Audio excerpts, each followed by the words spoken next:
Hi folks, and welcome back to Old School Customs. I'm going to get these linoleums cut and set into place and try to fit them, and we get started with that now.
bathroom floor in.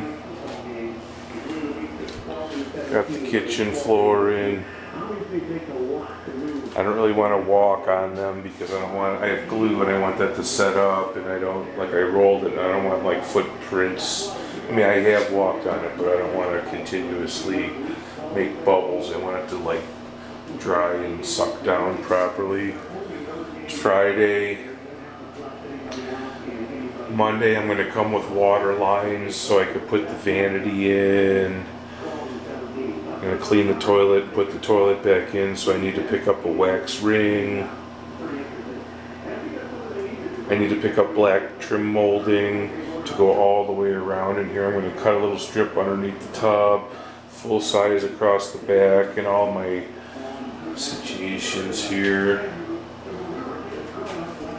Black trim molding in the kitchen all the way around, and then I'll tear out the sink, and that's the countertop sitting there, and here's the sink. So we're moving along nicely. Thank you for watching Old School Customs. Subscribe, share the video, leave me a comment, hit the like button. Choo-choo. Alright folks, got the bathroom floor in, got the kitchen floor in.